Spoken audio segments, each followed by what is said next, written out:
Preden se mogoče dotaknemo tega procesa razvoja organizacije za letošnje leto, Umiko je v bistvu razvoj oziroma naslednik nekega društva Animo, ki je povezoval včasih anime fane, manga fane, ljudi, ki obožujejo družabne igre, videoigre in v tem obalni sferi, obalnem prostoru, ne, predvsem. Preden pa se dotaknemo v bistvu tega razcveta, kako je Animo postal Umiko, me vedno fascinira oseba za to renesanso. Ne. Hočem vedeti več o Evi Keber. Mi lahko poveš več, kako si se v bistvu sploh znašla v organizacijskem timu, v organizacijski v bistvu sferi in a so bili, ne vem, anime je sploh ključen dejavnik, da si se v bistvu odločila pridružiti in ostati na čelu tega društva, kaj te je v bistvu potegnilo v organizacijo? Kdo si? What is your function in life? Origin story. Kaj je tvoja ambicija? Let's go. No, v bistvu sem začela nekako obiskovati društvo Animov ravno zaradi tega, ker sem tudi sama risala. V osnovni šoli sem spoznala mange, prej sem gledala samo na italijanski televiziji risanke in ker so govorili italijanščini, so to bile zame italijanske risanke. Ne? Logično, po mojem japonske sploh še poznala nisem takrat. Sej isto kot za nas nemški. Nemško. Ja, isto. Ja. In vem, da sem potem sodelovala na natečaju od Shonen Jumpa, ki je imel povezavi z My Anime List tekmovanje. Kaj? Čekaj malo, preko spleta? Japonski Shonen Jump. Se pravi Kodansha oziroma Shueisha. Možno. Založnik Shueisha, ki ima čez Weekly Shonen Jump in še nekaj drugih revij. In je bilo treba narisati eno mango. In jaz sem takrat narisala 50 strani dolgo zgodbo in sem jo tudi poslala, nič nisem dobila, tako da žal, tam se moja karijera... Dobila si notranje zadovoljstvo, gledaj, z tistih 50 strani. Mislim, veliko ljudi samo sanja, da bi nekoč pač naredilo svojo mango, Ja, spomnim se, da je bila celo... to dejansko manga, se pravi samo tekst, ali se je tudi narisala vse pač panele? Proper. Vse proper manga je bila, ja. Koliko časa si rabila? Mislim, to se mi zdi ena taka točka, ki jo moramo nasloviti. Mislim, da sem rabila mesec pa pol, ker niti ni sicer toliko veliko časa za 50 strani, je pa res, da nisem imela toliko detajlov, no, kot res proper mange. Mislim, One Punch Man je tudi začel. No, to je res, ja. Ampak je bilo smešno, takrat sem bila v srednji šoli, mislim, 3. letnik je takrat bil, in smo ravno šli za 3 dni v Prago z avtobusom in 3 dni nisem mogla risati in sem rekla, veš kaj, fuck it, bom pač risala. In sem bila v avtobusu, ja, in sem si uno mizico iz prednjega sedeža spustila in sem na tistem risala, ne.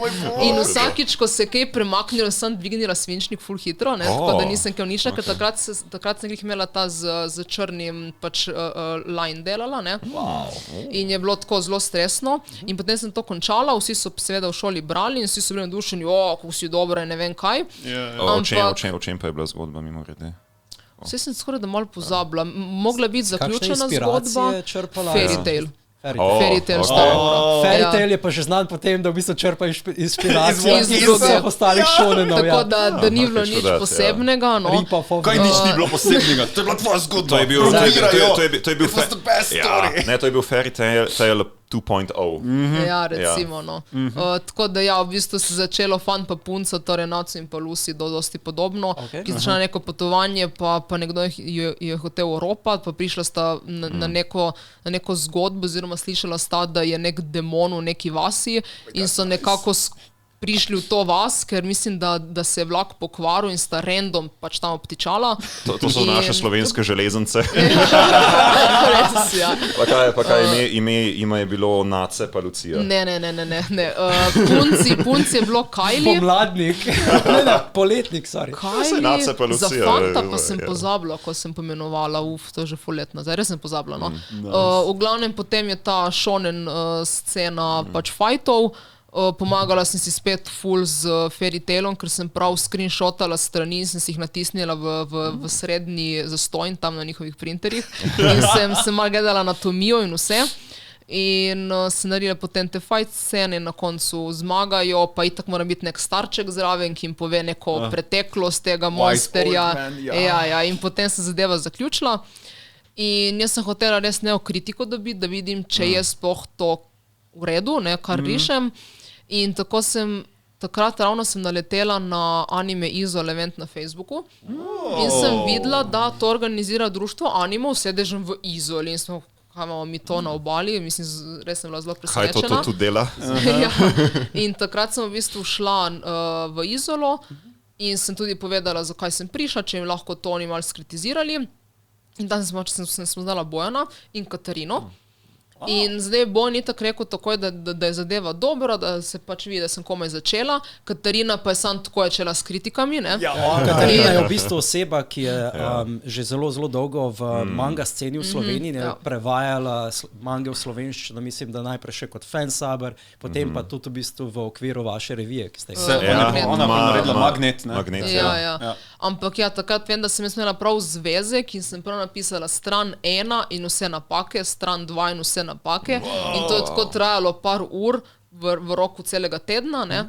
In vem, da potem še, ko sva kaj bile v pogovoru kasneje, potem jim je kdaj rekla, a ja, veš, se spomnim, ti si na tisti strani tu nekaj narisala, kar bi sigurno mogla spremeniti. In to se tako pol časa vleklo. So like good vibes, pogovor teče, zdaj se spomnim, tam si zajebala. Tako da je bilo res, ne bom nikoli mangaka, okej. Involuntary mentor. Ja. Se tako vse mangake začnejo. Pa z jih tako več kurcajo, kot pa... Mislim, editori so znani po tem, da so zelo, se pravi, jih pušajo v neko smer, se pravi, ker oni imajo v bistvu pregled nad celotno listo mang, ki prihajajo tedensko, ti rokopisi prihajajo tedensko, mang željani serializacije, ampak seveda oni grejo čez 1000 mang in vidijo, ta zadeva deluje za naše readerje in določena zadeva ne deluje, čeprav je mogoče zgodba zanimiva, pa readership ni tukaj, te morajo usmeriti. Sej tudi, a ni tako, da je teže dejansko postati mangaka za Shonen Jump, kot priti na tisti njihov ta Tokyo University? Ani neka taka statistika tudi? Kolikor vem, imajo več tisoč samo na kvartalni ravni prijav, ko v bistvu samo pošljajo svoj manuskript in rečejo, da ta zadeva bo delovala in ta ne bo. In nekateri mogoče še pridejo v naslednjo stopnjo, ki je one shot, kjer potem readerji v bistvu ocenjujejo te one shote, če bodo sploh nastali serializacija. Zelo težko je v bistvu priti iz neke ideje do serializacije na začetku. Rabiš tiste stopničke, po katerem lahko greš. Najprej imaš idejo, potem ti editor popravi tvoje ideje in potem mogoče lahko prideš do one shota, ki ga objavijo na zadnjih straneh revije in potem vsi readerji točkujejo in kasneje šele lahko mogoče priješ do serializacije, če je, se pravi, ta odziv dovolj dober. In to je v bistvu ena zadeva, ki jo zelo dobro razložijo v mangi oziroma anime. Bakuman. Mojih osebno najljubših zgodb, ki ti opišejo v bistvu cel ta svet. Ki pokažejo dejansko, kako zgleda za manga. Tako da vidiš, Eva, tvoja zgodba se je šele dobro začela, zdaj si dobila feedback, naslednji korak je, kako že se realizacija na zadnji strani. Naslednji korak je, da pogleda Bakumana in potem pa naprej. Si pogledala Bakumana? Ne, par poglavij sem sicer prebrala, to pa je to. Sem potem sicer še nekaj risala, celo hentaje, tako tega lahko gremo kasneje. Se tudi tako so zelo dobri mangaka, so tam začeli.